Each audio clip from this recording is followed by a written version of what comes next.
Here. Dr. Plow, present. Would everyone stand for the Pledge of Allegiance, please?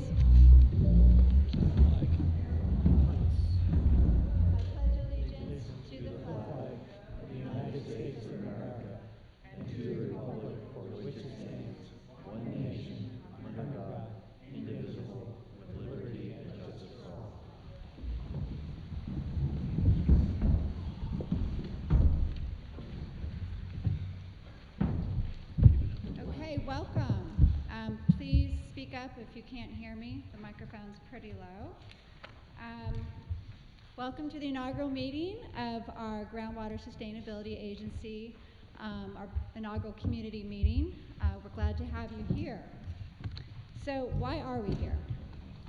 After about a 2-year formation process with analysis and community input, the Montecito Water District formed a single entity GSA, which was completed at the end of 2018. We had our inauguration meeting for the board and officers in 2019, and we immediately got to work. The Department of Water Resources has declared our basin as a medium priority basin, which means that we are legally obligated to proceed with the GSA as well as pursue our groundwater sustainability plan. There is some good news in that. With that, we are eligible for grant funding, which you will hear about later on in the meeting.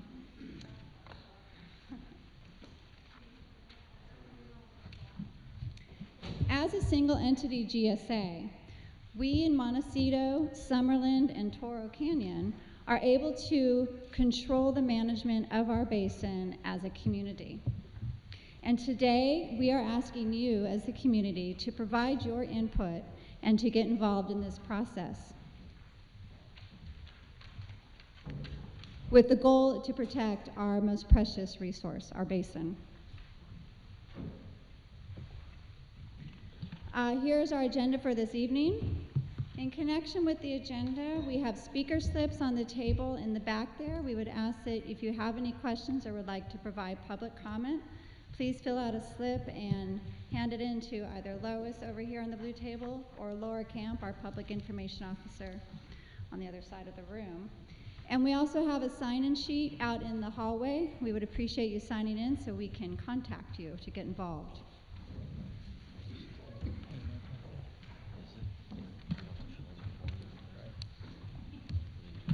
I'd like to introduce you to our board of directors.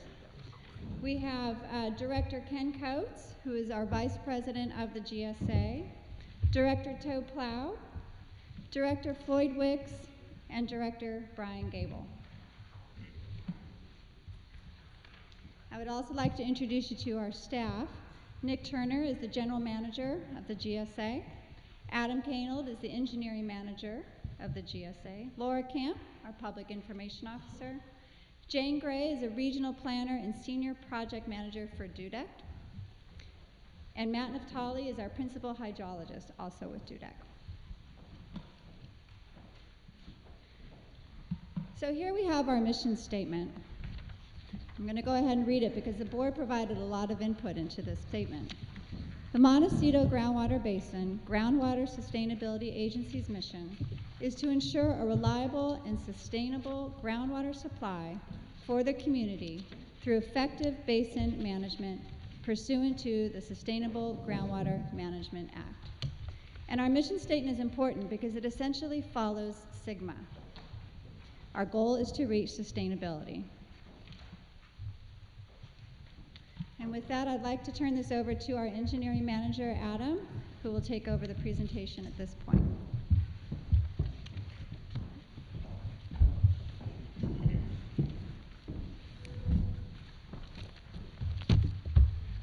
Thank you, President Heyman. Thank you all for being here tonight. My name is Adam Kanold. As President Heyman mentioned, I'm the engineering manager of the GSA. It's important to start with the basics, I think. What is groundwater? Groundwater is water that is found underground in the cracks and spaces between soil, sand, and rocks, referred to as aquifers. As far as the groundwater process, groundwater starts as rainfall and snowmelt. It falls over the land and seeps into the ground. Once it's in the ground, it is stored in what we refer to as aquifers, and it moves gradually towards its end destination, which can be the ocean, rivers, or lakes. As groundwater is moving through aquifers, it can surface through springs, and groundwater can also be brought to the surface through man-made features such as groundwater wells that are drilled into the aquifer, and pumps bring the water out. The depth to groundwater throughout the community can rise as we have wet weather periods and can fall during dry weather periods. And groundwater levels can also be influenced by pumping through wells. The image that you see on the right on the presentation, it's important to note that that's an overly simplified version of a groundwater basin, right? It looks like a nice clean piece of a cake. That's not how it is in real life, especially in the Montecito Basin. It's a very complex, there's a lot of different soil types. We have faults running through our community. And because of all of that, groundwater is a complex issue. Why is groundwater important? Groundwater is a local and reliable supply for public and private users. It's relied upon by many for residential, commercial, and agricultural uses. And for some users, groundwater is their only source. They do not have a backup source. And when managed properly, groundwater is a critical supply during drought periods. This is a map of the groundwater basin, the Montecito groundwater basin. On the west, we are bounded by the Santa Barbara groundwater basin, and on the east by the Carpinteria groundwater basin. On the Pacific Ocean, to the south, that bounds our basin, and in general, the basins do discharge into the ocean. To the north, we have the San Ynez Mountains that also bound the basin. So that's kind of the limits and helps orient you with the map. The blue line is the limit of the Montecito groundwater basin as determined by the Department of Water Resources. That goes back to 1975 when they initially created the boundaries for basins across the state. Orienting yourself from east or west to east, we have on the west side of the district or the basin, we have the Westmont area, Sycamore Canyon, moving east to Hot Springs, San Ysidro, Park Lane, Ladera, and finally Toro Canyon on the east side. There's shaded colors within the basin, and those indicate storage units, and those storage units are generally separated by groundwater faults, or geologic faults. So storage unit 1 is the one closest up to the mountains. Storage unit 2 is in the middle, that green sliver, and storage unit 3 is up against the coast. And then storage unit 4, or the Toro Canyon storage unit, is over along Toro Canyon Road. We do also have a lot of rivers and streams, as we all know, Montecito Creek, San Ysidro Creek, Oak Creek, Romero Creek, all of these do collect rainfall and seep into the groundwater basin. It's an important interaction there between the two.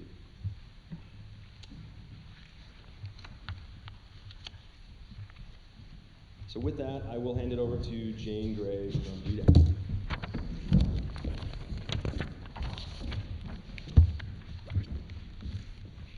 Thank you, Adam. I'm Jane Gray with DUDEC, and I'm here to talk to you about a few things. First among them is the SGMA compliance. So SGMA is the Sustainable Groundwater Management Plan. It was signed into law in 2014 at the height of a historic drought. It requires, as both President Heyman and Adam have alluded to, compliance for high and medium priority basins. Montecito Water District sits in a medium priority basin. So that means that Groundwater Sustainability Agency was formed, and then following on that, the Groundwater Sustainability Agency is now commencing with a Groundwater Sustainability Plan. That compliance in SGMA requires that a sustainability point or range is determined, and that sustainability point or range is reached over a period of time, understanding that groundwater sustainability doesn't happen at one point, but groundwater fluctuates, and so compliance for the state is in 2042. Basin prioritization is based on a number of different factors set forward both in SGMA and through the Department of Water Resources. As President Heyman discussed earlier, the Montecito Water District was eligible to form the Groundwater Sustainability Agency. The GSA is a single agency or single entity GSA. Eligible agencies could have included any agency that had a land use authority or a water use statutory authority over the groundwater basin. And so the County of Santa Barbara could have been a member. However, they don't have any other interest other than land use. They are included as an interested party, and they are kept apprised of what's going on, but the Montecito Water District ultimately formed the GSA. So SGMA compliance commenced in 2016 with a lot of public outreach related to the groundwater sustainability compliance of the GSA formation. There were a number of discussions both at the Montecito Water District at that time, 2 public meetings that were held in the community, numbers of flyers and letters, emails, lots of outreach at that time. Also, the adjacent basins, which Adam touched on, Carpinteria Valley Water District is an adjacent basin, as well as the city of Santa Barbara. The Carpinteria Valley Water District was consulted in the process of GSA formation. They have their own groundwater sustainability agency at this point. They're a high priority basin. And your neighbors, city of Santa Barbara, are low priority. They are not required to form a groundwater sustainability agency, but we do, the groundwater sustainability agency here in Montecito does have an MOA, or an MOU rather, with both of these entities to coordinate and collaborate on the boundary issues. So back again, 2018 was the final GSA formation, and November of 2018 was when Department of Water Resources declared Montecito Water Agency as a single agency GSA, thereby forming the Montecito Basin GSA. So requirements under SGMA for public and stakeholder engagement are written into the law, and I'm not going to read all of these entities, but everyone in the community, particularly those who have beneficial interests within the groundwater basin, must be consulted. And all of these entities or groups, stakeholders if you will, are included in the basin with the exception of tribes. There are no federally recognized tribes that occupy the confines of the basin, and entities related to human right to water, which is environmental justice issues, severely disadvantaged communities or disadvantaged communities. And there's not a lot of industrial use of water. So while those are required, only if they exist in the basin, the general stakeholders are checked off on this slide. We have moved forward with a communication and engagement plan, which you'll find on the back table. Laura maybe can wave it around for you, and hopefully you picked one up on the way in. If you didn't, feel free to grab one. But this, at this point, this is a draft communication and engagement plan. And part of the presentation tonight is to discuss a little bit about what that communication and engagement plan entails, why we're doing it, and how we'd like to work with stakeholders throughout the process of the groundwater sustainability plan formation. So take a look at that. It's a living document, and we're looking for feedback on it. So I'm going to give you a little bit of a primer on what that entails. So the purpose of the communication and engagement plan, which is not required by DWR, public outreach is required, but a communication and engagement plan is not necessarily required. So the Groundwater Sustainability Agency, in its wisdom and understanding how important groundwater is to this community, also understanding how engaged this community is, really did their level best to put forward an extremely inclusive plan.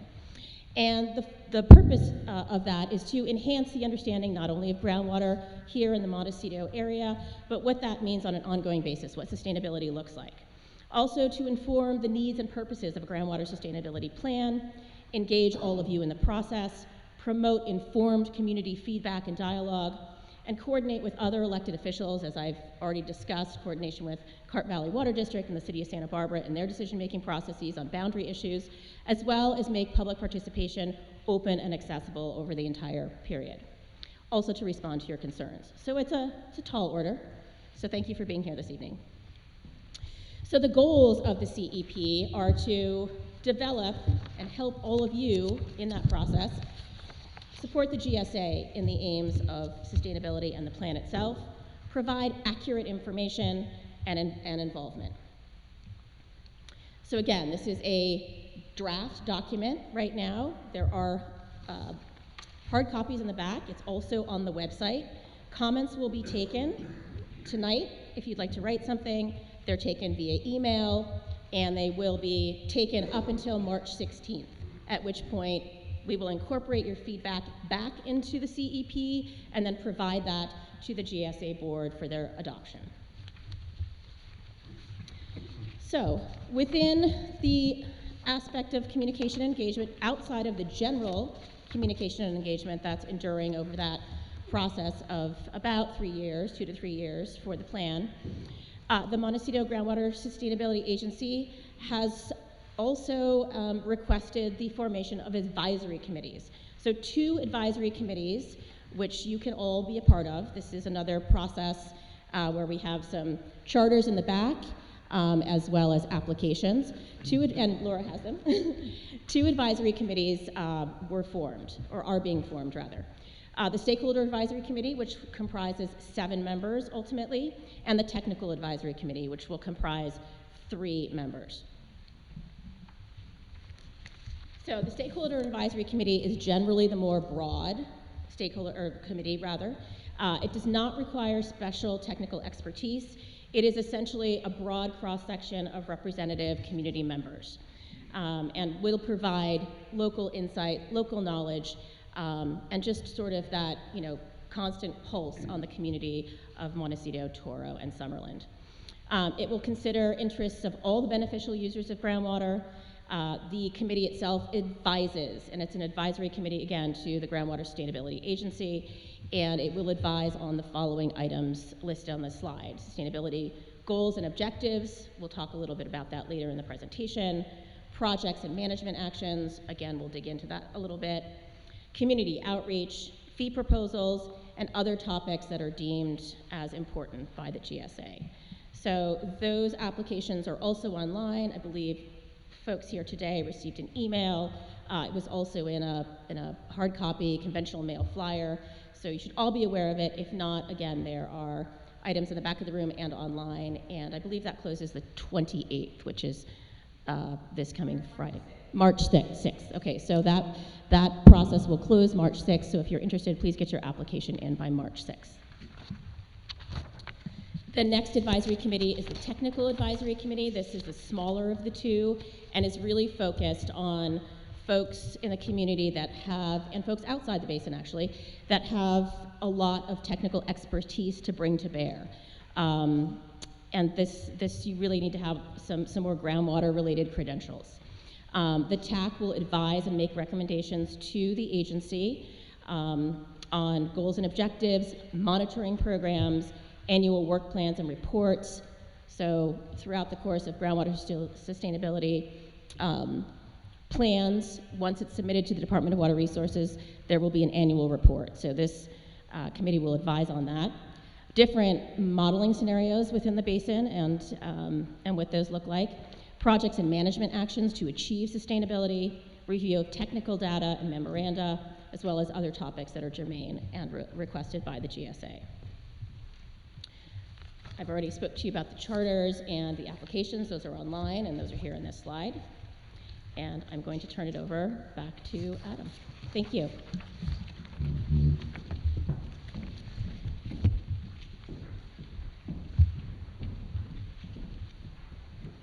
Thank you, Jane. So moving on to groundwater sustainability plan development. I'm going to introduce this with the schedule for the GSP, and then I'll hand it back over to Dudek. So this schedule for the GSP is actually on a large easel over there, and I would highly recommend, if you're interested, that you look at the large easel. It's a bit hard to see on the slide. And so just to orient yourself with the schedule, on the top line we have the time frame, and so the start was in 2019 and the schedule goes through 2022. So from today until the end, we're looking at a little under 3 years for the GSP development phase.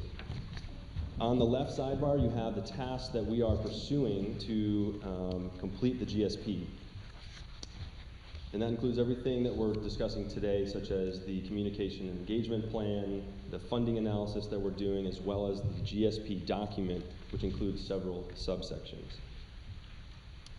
On the schedule, you'll see the red line, which indicates where we are today in the process. And if you follow that down, you'll see a green triangle. And what that indicates is a public meeting, such as tonight, where the public is involved and invited to become engaged. And as you can see, there are 3 more of those throughout the process. Also indicated on the schedule are orange stars. That's a key board review and comment period for critical items throughout the process. And then a blue cross indicates a key board decision point, such as in April, when the board will be considering the final CEP document as well as funding options. So the work completed to date includes drafting the communications and engagement plan, which we have discussed, submitting a grant application, which we will discuss in a few minutes, to the Department of Water Resources, and the district was successful in getting a draft grant award from the Department of Water Resources, which Jane will talk about more. Other completed tasks to date include initiation of a cost of service study with Raptelis, which we'll hear more about tonight, drafting of initial chapters of the GSP document and hydrologic conceptual model. Future tasks include, as I mentioned, board review of the cost of service study, as well as the CEP document. And then we're really getting into the heart of the GSP development process. So we've looked at data that's available for the basin. We've started to develop that into working materials, descriptions of the basin, and now we're getting into the heart of understanding what is the health of our basin and how do we need to manage it in order to ensure sustainability. So in the coming years and months, there are key pieces of the schedule where we have a lot of board review and decision points, and we would certainly like the public's involvement in those events. So with that, I will pass it back to, or actually over to Matt Naftali from DUDEC.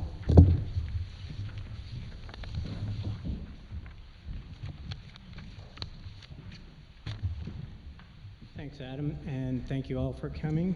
I'm going to talk about the GSP development itself, which is kind of a primary part of the SGMA process. GSP, Groundwater Sustainability Plan. And so what the document is it's a roadmap to achieving sustainability. And the state has certain requirements about what that roadmap should look like, but it also largely leaves it to the locals to decide what that means.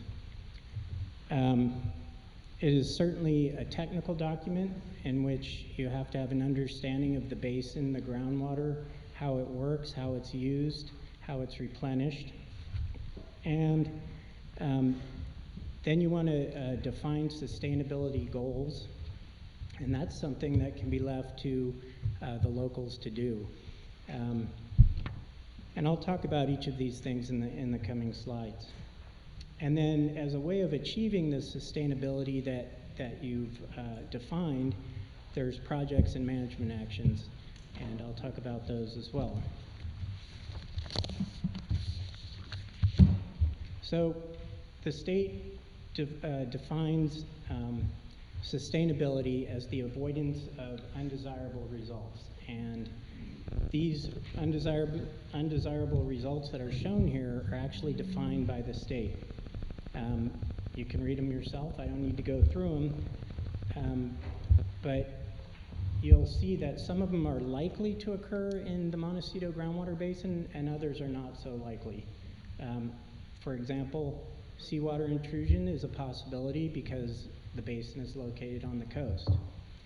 Land subsidence, subsidence, it's not so much of a possibility because of the geology are not susceptible here to subsidence.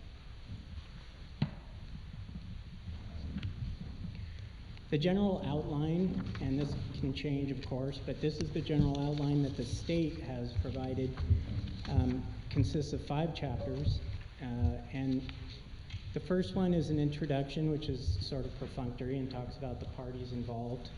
And the 5th chapter is plan implementation, which really gets at the details of the schedule and costs and the process for achieving sustainability, which has to be done over a period of 20 years. So the heart of the document is really in chapters 2, 3, and 4, and that's what we've been working on. And I'll talk about those in more detail. So the plan area administrative description, hydrogeologic conceptual model, and basin water budget. Those are kind of the three major parts of chapter 2. The administrative description is what it sounds like. It's administrative. Talks about the regulations and the policy issues that govern the basin. And it also talks about the physical setting of the basin and how it relates to water supply. The hydrogeologic conceptual model is kind of the fun part for some of us more nerdy types, but it talks about how the basin works, the geology, inputs and outputs, and you'll see around the room that there's some posters that display what we know about so far in terms of the hydrogeologic conceptual model. And again, I'll get into that. Basin water budget is actually the process of quantifying the components of the hydrogeologic conceptual model. A really simple example is pumpage. You know that water is withdrawn from the basin by groundwater wells, and so in the basin water budget, you would determine how much that is and where from and the details regarding that.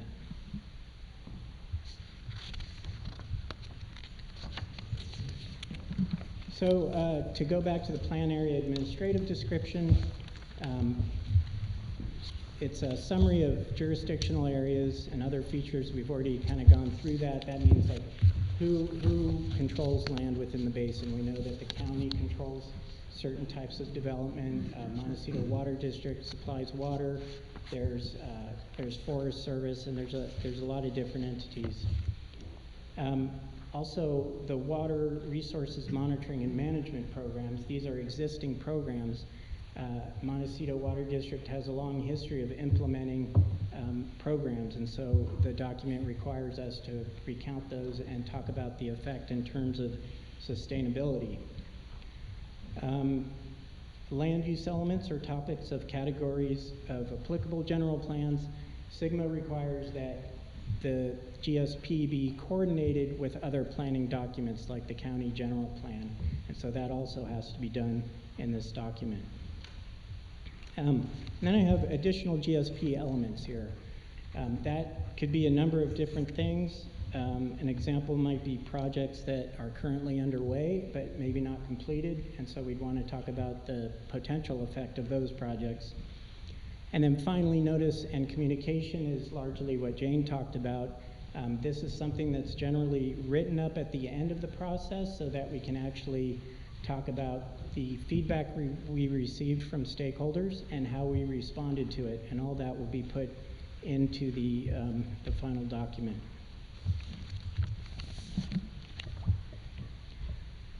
Okay, so the hydrogeologic conceptual model, it's a compilation and review of data sources. It includes lots of maps and pictures, and again, it's the basis for the actual water budget, which is like a bank account of water sources. This slide shows some examples of the data sources which have been and will be used to determine the hydrogeologic conceptual model. Mapping in text, it's required to have cross-sections showing how these things work.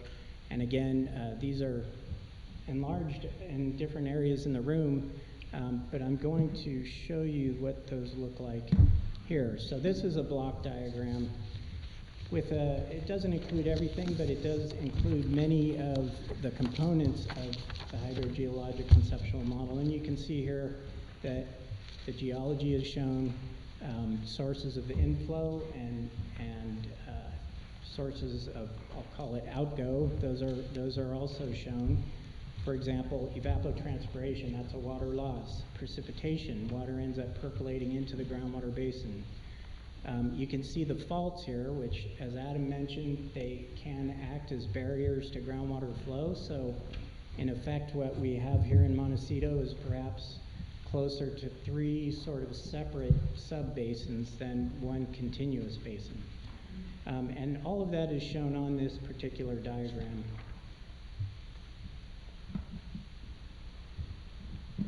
This is let me go back real quick. This is a cross-section, and if you look at the smaller diagram below the block, you can see A prime.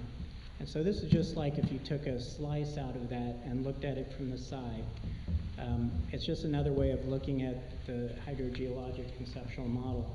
And you can see there's the sources of inflow are kind of shown, even if we don't know a lot about them. For example, the seawater-freshwater exchange.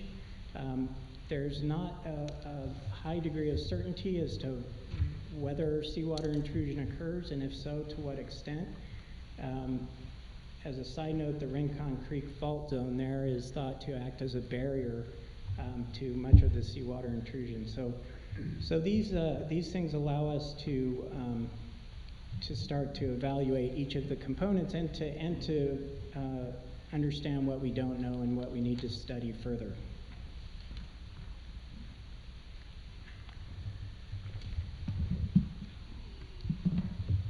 Okay, and then moving on to the basin water budget, which is something that gets done after the hydrogeologic conceptual model. And to the right there are examples of the individual components which we'll need to try to quantify. And you can read those things as minor, or you might not think about something like a septic system inflow that actually provides a recharge to the groundwater basin. It can also have implications for water quality, but these things need to be looked at. So next steps in regard to that is essentially selecting methods to determine each of these things, and in a lot of cases there are a number of potential methods. When the technical advisory committee is formed, this is something that they would have input into, so we can work on that together. And then a water budget tool is, in this case, a groundwater numerical model, groundwater basin numerical model, which essentially allows you to look at geographical and temporal changes in the basin. So one thing you would look at with this model, it's a computer model, is climate change and how that might affect your scenarios of sustainability into the future. So that's something that is just getting underway now. Sustainable management criteria is something essential to the SGMA process and the GSP. And the first part of that is a sustainability goal, which is something that it could be as simple as a couple sentences or a paragraph talking about what you want from the basin. For example, a sustainability goal could be you want to manage groundwater so as to provide an emergency supply through the longest anticipated drought period. So that could be a sustainability goal, and that's something you want to have sort of down before you start to move on to the rest of the sustainable management criteria.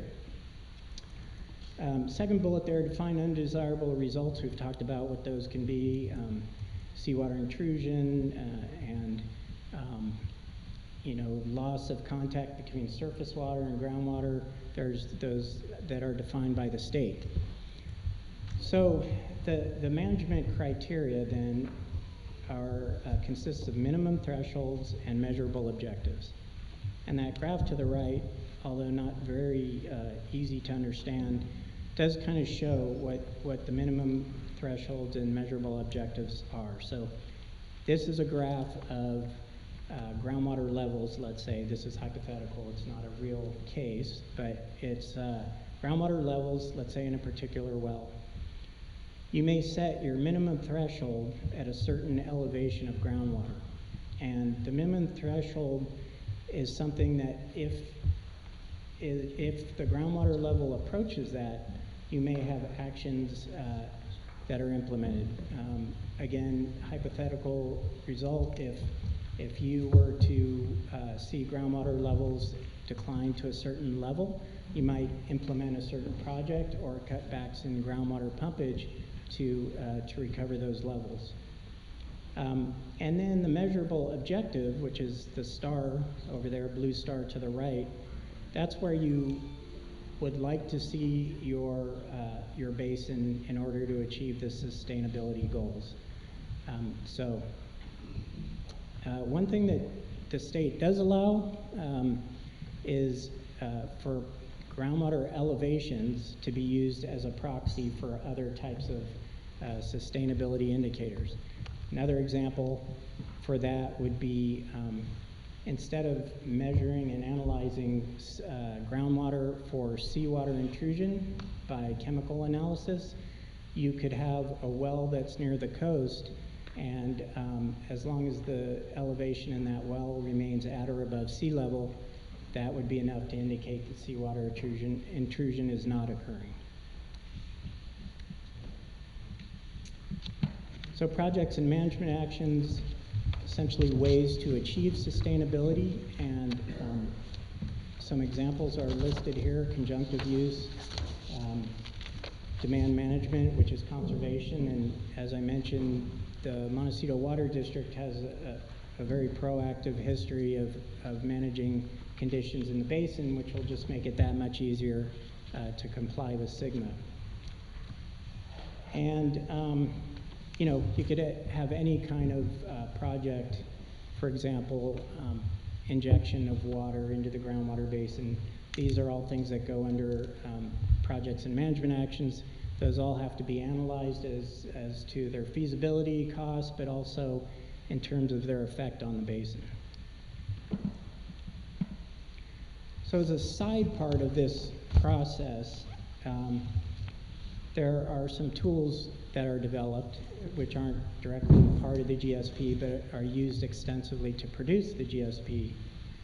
To the left there, that map is a data management system which has already been prepared and developed. It's essentially a place, a repository for data that's gathered for the GSP.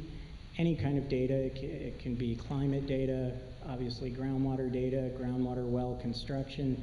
All of that information is stored in this tool, and it's provided in a visual format and can be very helpful in terms of just managing the data required for the process. To the right is a water budget planning tool, and this one is a spreadsheet, but what will be developed here is a basin numerical model, as I mentioned before, which provides better resolution and better results for the process. So I'm going to turn it over to Nick Turner now to talk about the funding of the GSP.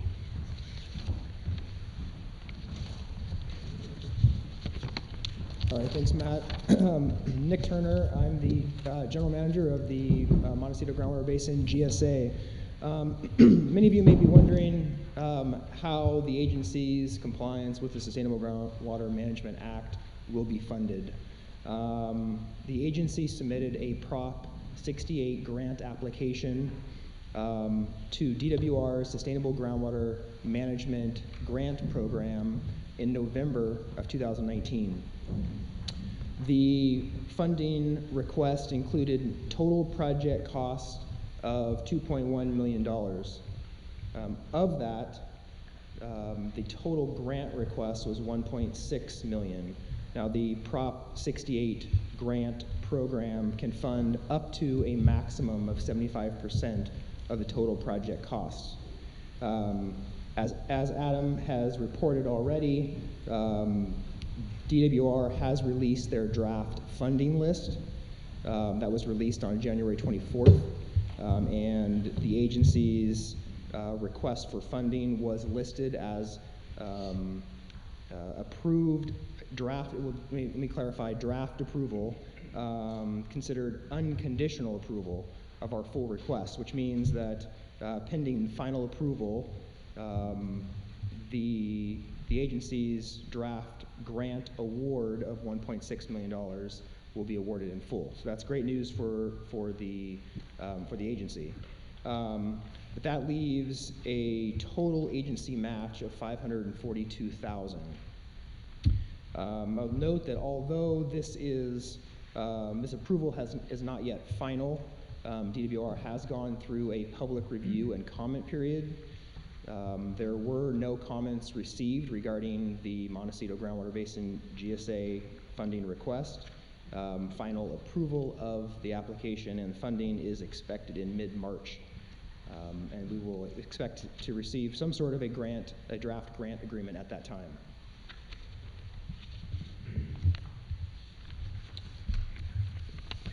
The draft grant award includes the following identified projects. They can really be broken down into several categories. The first is just general grant administration. You see that as the first project at $110,000. This includes miscellaneous work like invoicing, like quarterly reporting, final completion report, that type of work. Secondly, there is the Groundwater Sustainability Plan development. This is the actual plan that you've heard discussed tonight.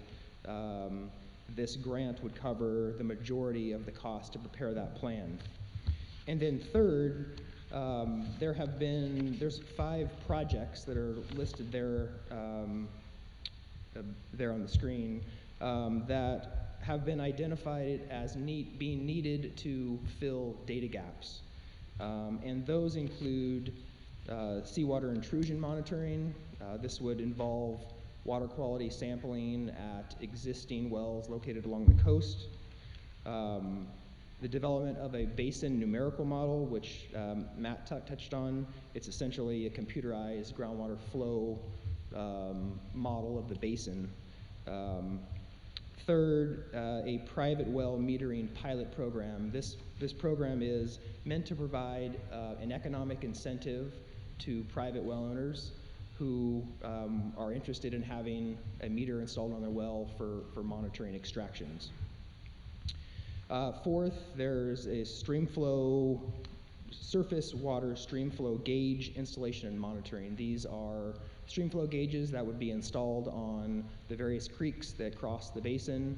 The purpose of that would be to help quantify the amount of recharge that's taking place from the streams or the creeks.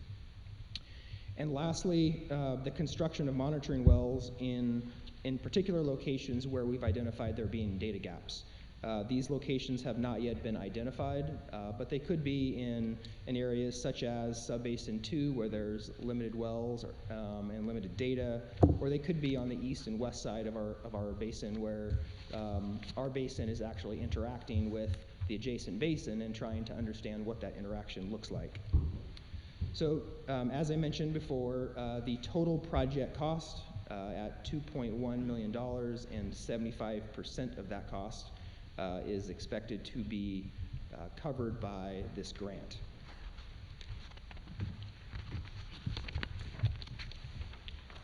In addition to grant funding, the GSA is proceeding with a cost of service study to develop a fee to fund a portion of the development of a groundwater sustainability plan. Now, this cost of service study does not or will not include the implementation of the groundwater sustainability plan. It's strictly the development of that plan. Implementation would be handled in a separate, distinct funding phase at a later date. The budgeted expenses that will be included in this cost of service study include a portion of the GSP development costs, which are not funded by the grant, and then other miscellaneous agency administration costs. The agency board of directors has elected to pursue a Proposition 218 process with a fee approach that's based on parcel acreage. And the schedule for the cost of service study is expected to be completed by June of 2020. In summary, the Montecito Groundwater Basin is designated as a medium priority basin by DWR, which requires the formation of a groundwater sustainability agency and the development and implementation of a groundwater sustainability plan. The development of a groundwater sustainability plan is the first stage in this process, first phase, and is expected to occur over approximately 3 years. Public and stakeholder engagement is highly encouraged through attending public meetings. We have quarterly meetings. There's also committee meetings and potentially advisory committee meetings. You may also apply to be a part of an advisory committee. As mentioned earlier, March 6th is the deadline to submit an application for that. And also by contacting the agency in other various means, through email, mail, phone, stopping by our office. And this is an overview of the various communication venues that you may use if you're interested in acquiring more information about the GSA and or becoming more involved in our process. If you're not already signed up for our stakeholder email update list, you can please see Laura Camp in the back, and we'd love to get you on that list. We also have a dedicated website at montecitogsa.com. Emails can be sent to info@montecitogsa.com. There's our office address. And again, we have quarterly public meetings, and we encourage you to get involved in any way possible. And with that, I'll hand it back over to President Heyman as we proceed with our question and answer phase.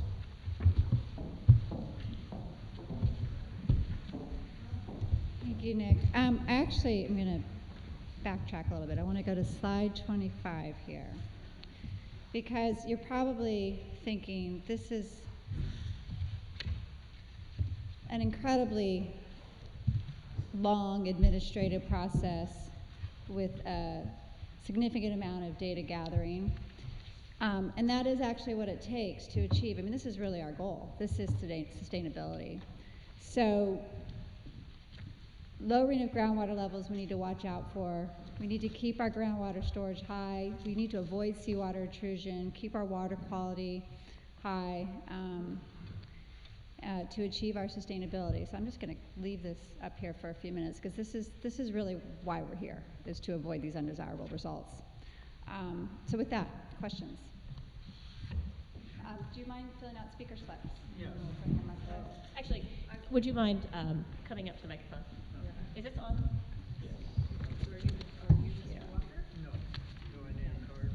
Yeah, if you could fill out speaker cards, that'd be extremely helpful for us. Oh, go. Yeah, that's fine. Why don't you ask your question, and then if you want to fill out the speaker card after, but we'll let somebody who's filled out their speaker card speak first. Who is on that? Mr. Philip Walker. Philip Walker. Okay, maybe he's not here. So if you haven't filled out a speaker card, please do so. If you'd like to ask a question, feel free to do that, but we would like you to fill out a speaker card for either one, just so that we can record and make sure that we have answered. I'm short, I need this lower. That we make sure that we can record all of the questions and answers. Thank you.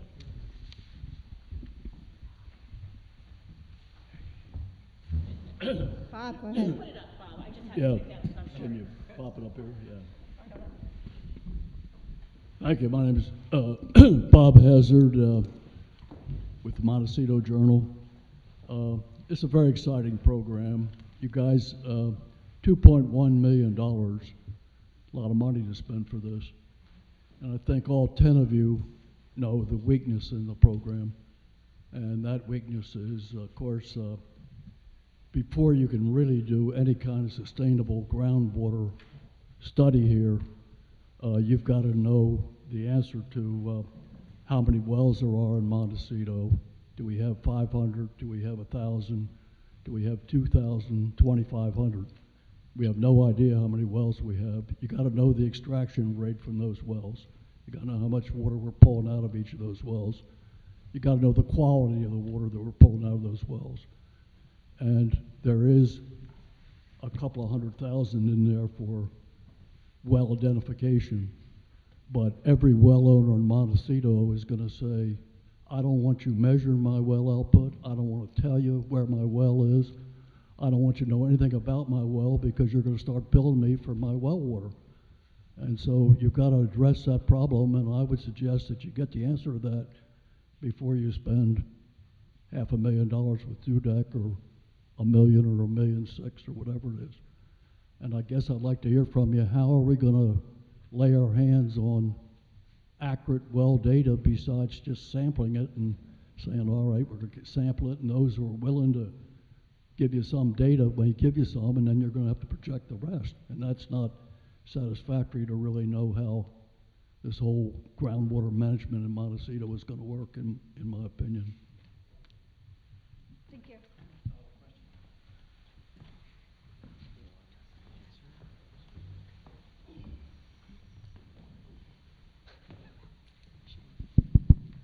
Good evening. I'm Bendy White, and I have a question about, Van, thank you for hosting this meeting this evening. Obviously, it's a great checkpoint in this extended effort. I have a question about slide 35. It really is an eye-opener. It shows, when you look over on the far right, the pumpage are figures that I think will obviously have probably been raising your eyebrows and will raise everybody's who's involved in the Montecito Water District. And I'm curious, however, the numbers stop at 1986, and I'm wondering what information there is for the intervening 34 years. Thank you. Do we have an answer? Thank you, Ms. White. I have to apologize because that is a misleading slide, as you pointed out. It's an example from another basin and is not necessarily applicable to Montecito. I think the point was to show you what tools we can create. This was an example. Is that correct, Matt? That's correct. You just may recall we are at the very beginning stages of the GSP development. So step one is the data gathering. Yeah, and just to amplify that, we're certainly not daylighting lots of private information in a public forum right now. So this is obviously anonymized data from an unknown basin. So not to be misleading, but it is just an example.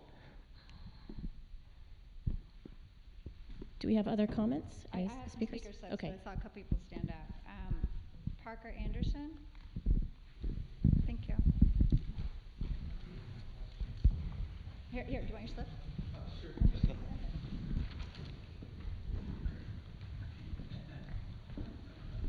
My name is Parker Anderson. First question is just a brief clarification. Is Santa Barbara's classified as a low priority and Montecito's classified as a medium? I just was curious as to why that is. Jane, Matt, do you want to talk about that? DWR has a complicated algorithm for determining the prioritization of basins, and it has to do with number of wells, reliance on wells, water quality, and a half dozen other things. There is more information on DWR's website for CASGEM, I think is where you would find it. It's a prioritization process. So that's how they determine the prioritization of each basin. And I'll just add to that, and I'm going to stand up. So the Department of Water Resources, when they went through the SGMA process, signed everything into law, went through a basin prioritization, a statewide basin prioritization process. So they looked at all the data that had been collected since 1975 and then the 1980s, and certainly there's been a lot of advancement in technology. And so reprioritized basins statewide in conformance with SGMA. And they have just completed another reprioritization of basins within the state of California. So they've gone through 2 reprioritizations since 2014. I will also add that Montecito Groundwater Basin and Carpinteria Valley Water District went through a jurisdictional basin boundary modification that was brought forward to DWR, and that process of basin boundary modification also necessitates a reprioritization process. So Not every basin was reprioritized. Some basins were reprioritized downward because there had been monitoring and groundwater management in the areas. So both Carpinteria and Montecito moved from low priority to medium in Montecito's case and high priority in Carpinteria Valley Water District, respectively. So it's something that has evolved over time. You're welcome. I just have one other question as well. Is what's the hydrogeologic conceptual model? What's the confidence interval on the accuracy of that model so far? Has it been back tested, and does it accurately represent the water allocation historically? I'll stand up since Jane did, and I'm not much taller than she is, but I am taller than I look. So the hydrogeologic conceptual model is actually just it's a qualitative model.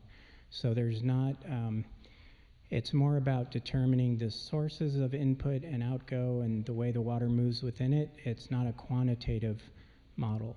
When we get to the basin water budget is when we'll need to look at the quantities specifically, and DWR is aware that in a lot of these basins there's not real good information, and so they do encourage an iterative process. So where your first estimates may not be as accurate as your later estimates, but at that point when you develop the model, then yes, there would be those processes of checking and calibrating. Thank you.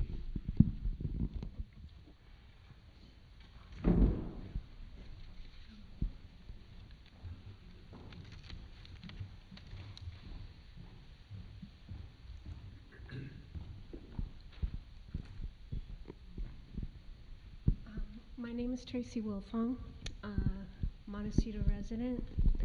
I just have some comments to make as a Montecito water user. The main issue for Montecito water is sustainability. Medium priority, question mark. According to those graphs, we're going to be below threshold in a matter of months. This is very important.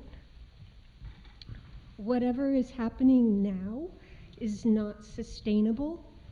85% of our water going to landscaping, the majority private golf courses and our cemetery. We're 21st century, 2020, we're Montecito. I ask that we move in that direction. Let's think about sustainable landscape for everybody, educating our residents. What's sustainable? What's sustainable for a golf course and a cemetery?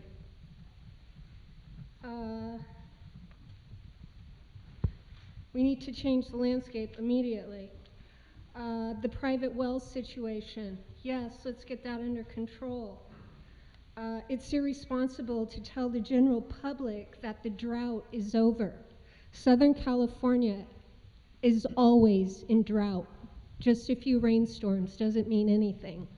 I've lived here 60 years, I know that. The global map of climate change. SB is fire red, we're the epicenter. Let's see, rainwater harvesting, I would like to recommend that as something that we ask our residents to do if they want to water their lawns or whatever, harvest rainwater. I know that not all these issues are probably relating to this lecture introduction, and I thank you for the opportunity to see what you're doing. I'm very concerned about where all our water is going. It's not sustainable. Thank you. Thank you.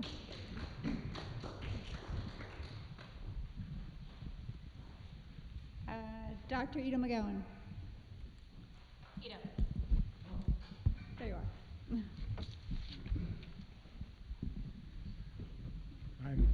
I'm Edo McGowan. I have access to the water through a pipe. Although I'm not a person of Montecito, we are in Carpinteria, but the system actually stretches out that far. We're at the tail end of the pipe. I'm somewhat concerned about public health. I think we need to look at that. I don't see that as a major point in all of this, but I think it's something to think about because of the various waters that can be derived from wastewater recharged to the basin, and whether or not that's viable or safe depends upon the standards that are used, and the standards that are used are antiquated. I can show you very quickly that if I run disk diffusion against most probable number, you're not going to see most probable number other than ND, non-detect, and you're going to be blown off the chart with drug-resistant bacteria that don't show up on that test. So what's legal and what's safe is important, and I think this is something that is critical for you to start thinking about if you had not thought about it. Now, as to the lady talking about landscaping, when we had a water subcommittee in the Montecito Association, the topic was brought up that we could get somebody up here from Huntington Gardens to talk about xeriscape. I got no takers. I don't understand that. You can do incredibly beautiful gardens with xeriscape, and it would chop the water cost or use down considerably. But Montecito doesn't seem to be interested in that. So the question is, what is Montecito interested in? All right, thank you. Thank you for your comments. I'll point out that we are the Groundwater Sustainability Agency, and so our mission is to put together a plan to achieve sustainability of our basin, and that is where our jurisdiction begins and ends. But I appreciate your comments. And how would my comments not talk about that? It impinges directly on that. Water quality and water quantity. That's what this GSA is about. Correct. This agency is, the GSA is not looking at the wastewater programs that you've mentioned at this point. And in terms of the water conservation, again, we are at the development stage of our GSP at this point. I see.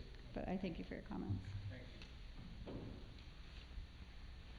I have one more question about the directors of this association having wells. With that, I'm going to turn that over to our general counsel.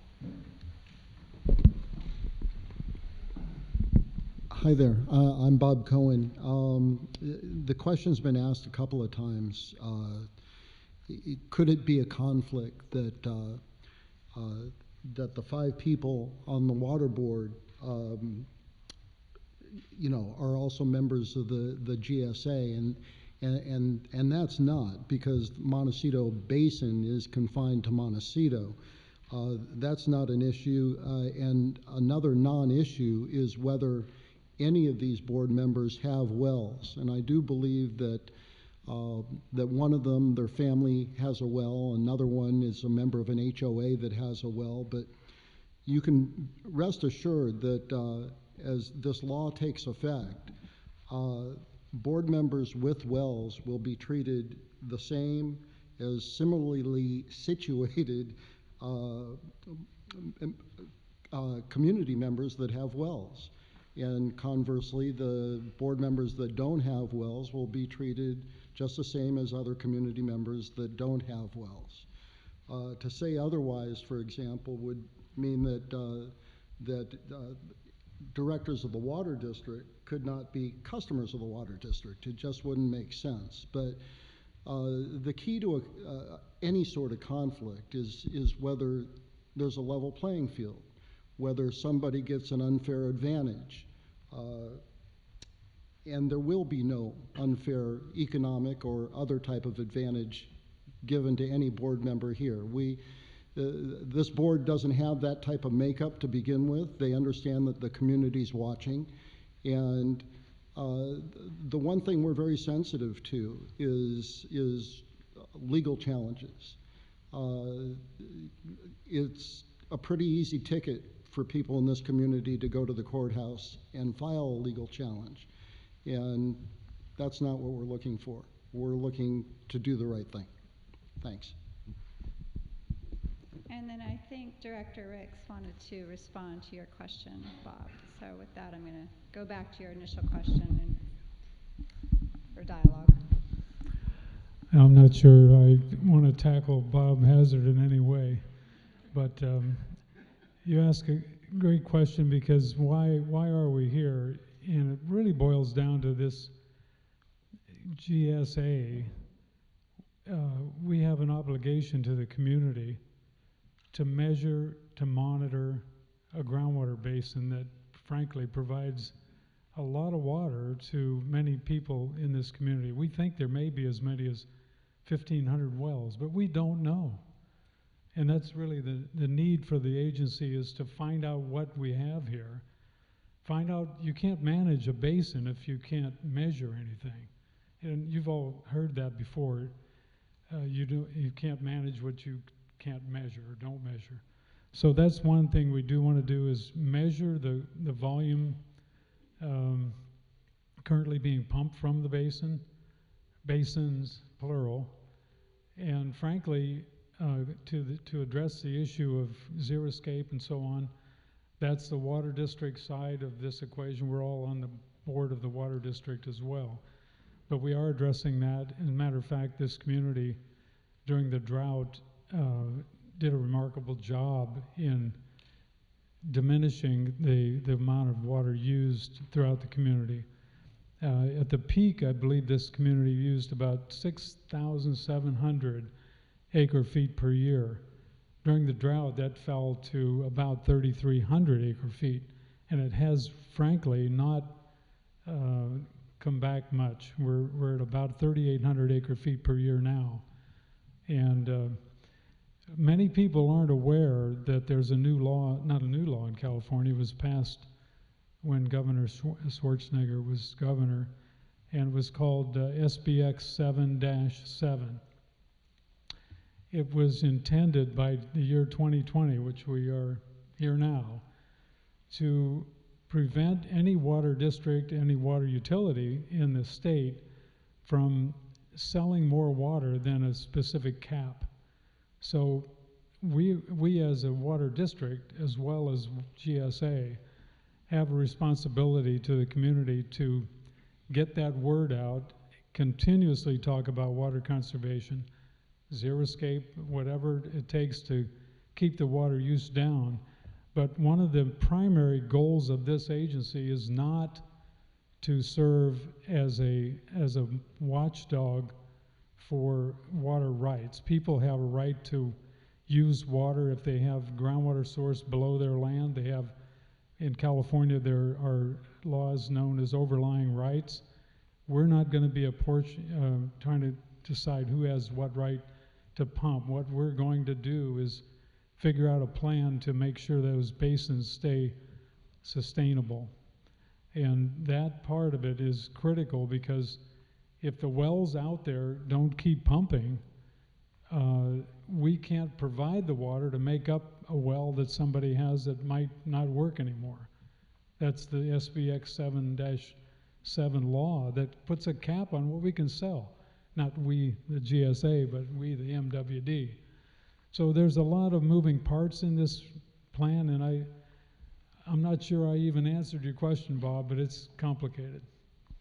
But hopefully we're on the right track. We have to start down the pathway of measuring what's out there.